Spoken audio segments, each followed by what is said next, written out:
Bismillahirrohmanirrohim. Assalamualaikum warahmatullahi wabarakatuh. Sahabat Islam pemula yang dirahmati Allah, dalam kesempatan ini kita akan membahas tentang rukun wudhu dan kesunahannya. 1. Niat. Fardu wudhu. Yang pertama adalah niat. Ini berdasarkan sabda Rasulullah Shallallahu Alaihi Wasallam. Adapun keabsahan amal-amal hanya tergantung pada niat-niatnya. Seseorang hanya akan memperoleh apa yang ia niatkan. Syekh Fasyani berkata dalam menafsiri hadis di atas.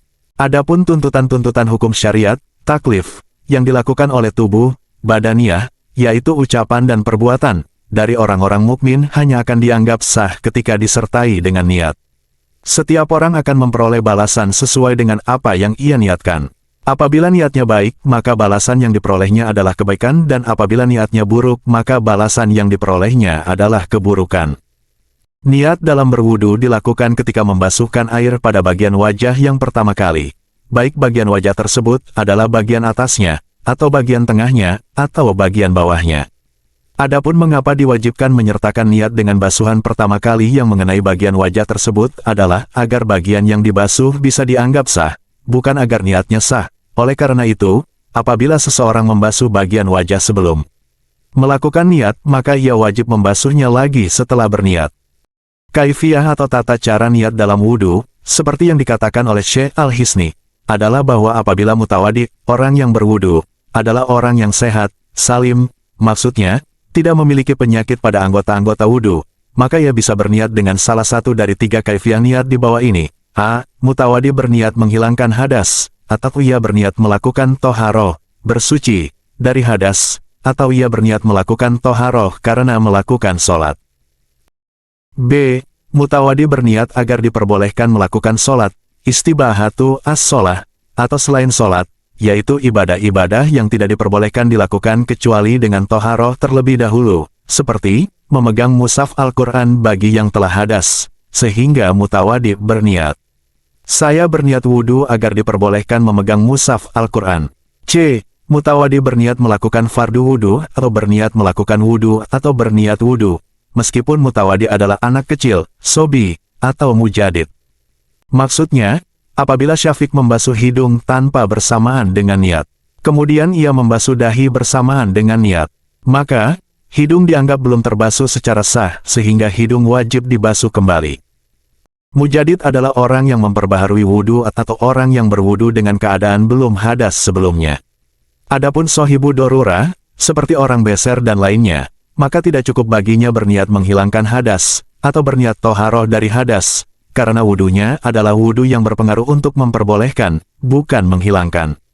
Adapun wudhunya mujadid, tidak cukup baginya berniat menghilangkan hadas, atau berniat agar diperbolehkan melakukan semisal sholat, atau berniat toharoh dari hadas. Syekh Asis Syaubari berkata, begitu juga tidak cukup bagi mujadid berniat toharoh karena melakukan sholat. Ketika berniat, diwajibkan menghadirkan zat wudhu yang tersusun dari beberapa rukun ke dalam niat itu sendiri dan diwajibkan menyengaja melakukan zat wudhu yang dihadirkan tersebut, seperti dalam niat sholat.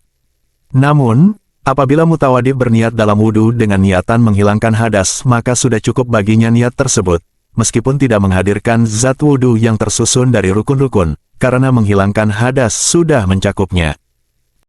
2. Membasuh wajah, dari sisi bagian atas ke bawah. Batasan wajah adalah bagian antara tempat-tempat tumbuhnya rambut dan bawah ujung jenggot. Dari sisi bagian samping, batasan wajah adalah bagian antara kedua telinga. Termasuk dalam bagian wajah adalah rambut-rambut yang tumbuh di atasnya, seperti 2 alis, bulu mata, kumis, dan rambut di tepi pipi yang berhadapan dengan telinga, jawa, godek. Oleh karena itu, diwajibkan membasuh bagian luar dan bagian dalam rambut-rambut tersebut beserta kulit di bawahnya. Meskipun tebal, karena rambut-rambut tersebut termasuk bagian wajah. Sedangkan rambut tebal yang di luar batas wajah, maka hanya diwajibkan membasuh bagian luarnya saja.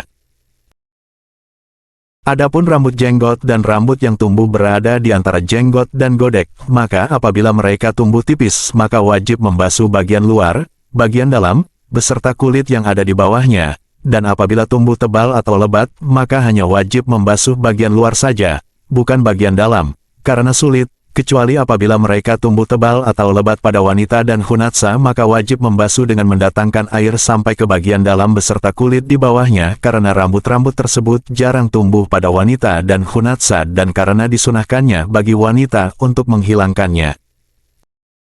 Said Al-Murghini berkata, wajib membasuh bagian yang bersambung dengan bagian sisi-sisi wajah, karena sesuatu yang mana perkara wajib hanya bisa disempurnakan dengannya, maka sesuatu itu adalah wajib. Begitu juga, wajib sedikit menambahkan bagian yang di luar batas dalam membasuh kedua tangan dan kedua kaki, agar basuhan menjadi sempurna. Utsman berkata dalam kitab Tuhfatu Al-Habib, mencukur rambut jenggot adalah perkara yang dimakruhkan, bukan yang diharamkan. Hukum menghilangkan rambut yang tumbuh di atas tenggorokan, ada yang mengatakan, dimakruhkan, ada yang mengatakan, diperbolehkan. Diperbolehkan memelihara rambut bagian tepi kumis. Menghilangkan kumis sampai habis dengan mencukur, mengerok, atau menggunting adalah perkara yang dimakruhkan.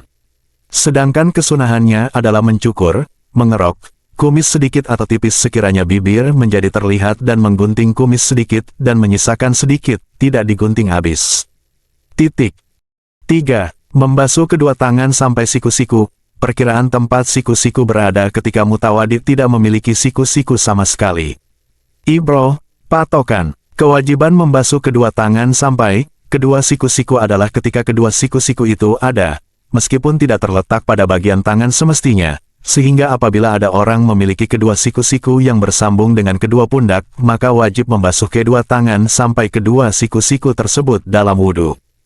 Wajib membasuh rambut atau yang selainnya yang berada di atas kedua tangan. Apabila sebagian tangan terpotong dan yang terpotong tersebut masih termasuk bagian tangan yang wajib dibasuh saat berwudu, maka wajib membasuh bagian tangan yang tersisa. Apabila tangan terpotong dari siku-siku maka wajib membasuh ujung tulang lengan atas. Apabila tangan terpotong dari bagian atas siku-siku maka disunahkan membasuh bagian lengan atas yang tersisa karena mempertahankan tahjil dan karena agar tidak mengosongkan anggota tubuh dari toharoh. 4. Mengusap sebagian kepala, meskipun hanya mengusap sebagian rambut, atau mengusap kulit bagi yang tidak memiliki rambut.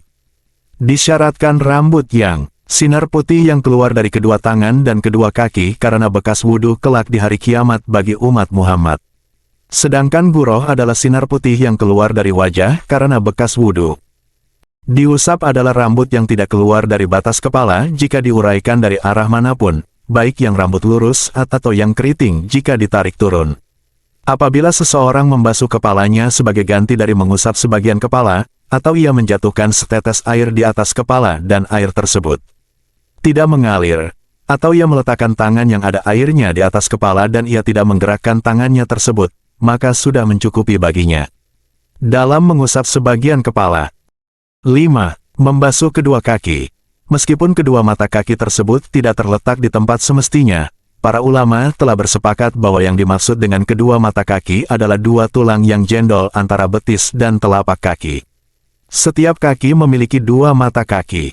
Sangat aneh pendapat dari mereka kaum Rafidah, semoga Allah mencela mereka, yang mengatakan bahwa setiap kaki hanya memiliki satu mata kaki, yaitu tulang yang berada di bagian telapak kaki atas. Apabila mutawadi memiliki kaki yang tidak memiliki dua mata kaki, maka dikira-kirakan tempatnya berdasarkan di mana pada umumnya tempat kedua mata kaki itu berada dari orang yang memiliki keduanya. Apabila sebagian telapak kakinya terpotong, maka wajib membasuh bagian yang tersisa. Apabila kaki seseorang terpotong dari bagian atas kedua mata kaki, maka tidak ada kewajiban atasnya membasuh kedua kaki ketika berwudu, tetapi disunahkan baginya membasuh bagian yang tersisa.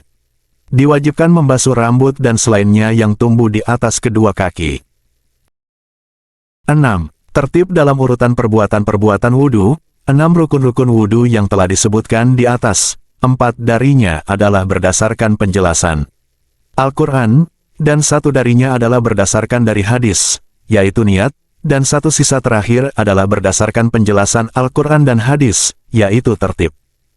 Cara Al-Quran menunjukkan adanya rukun tertib adalah bahwa Allah menyebutkan bagian anggota yang diusap berada di antara bagian-bagian anggota yang dibasuh dalam firman-Nya, Qiyas. Al-Maidah dan firman-Nya tersebut diturunkan dengan menggunakan bahasa Arab. Sedangkan orang-orang Arab sendiri tidak melakukan pemisahan pada perkara-perkara yang saling berjenisan, dalam hal ini anggota-anggota yang dibasuh, kecuali karena ada faedah tertentu. Faedah di sini adalah adanya kewajiban tertib, bukan kesunahan tertib atas dasar indikasi sabda Rasulullah Shallallahu Alaihi Wasallam pada saat Haji Wadak ketika para sahabat berkata, manakah yang harus kita awali, apakah dari Bukit Sofa ke Marwah atau dari Bukit Marwah ke Sofa? Rasulullah Shallallahu Alaihi Wasallam menjawab, awalilah dengan apa yang Allah mengawali darinya. Ibroh atau patokan pengambilan pemahaman adalah dengan cakupan umumnya kata apa dari sabda beliau, dengan apa, maksudnya, awalilah dengan segala sesuatu yang Allah mengawali darinya dalam jenis-jenis ibadah. Bukan terkhususkan pada jenis ibadah saja antara Sofa dan Marwah di atas. Sunnah-sunnah dalam wudhu sangatlah banyak. Di antaranya adalah 1. Membaca basmalah 2. Bersiwakan 3. Membasuh kedua tangan sebelum memasukkan mereka ke dalam wadah air yang digunakan untuk berwudu 4. Berkumur 5. Menghirup air ke dalam hidung atau disebut istinsyak 6. Mengusap seluruh bagian kepala 7. Mengusap seluruh kedua telinga. Demikian video kali ini, semoga bermanfaat. Wassalamualaikum warahmatullahi wabarakatuh.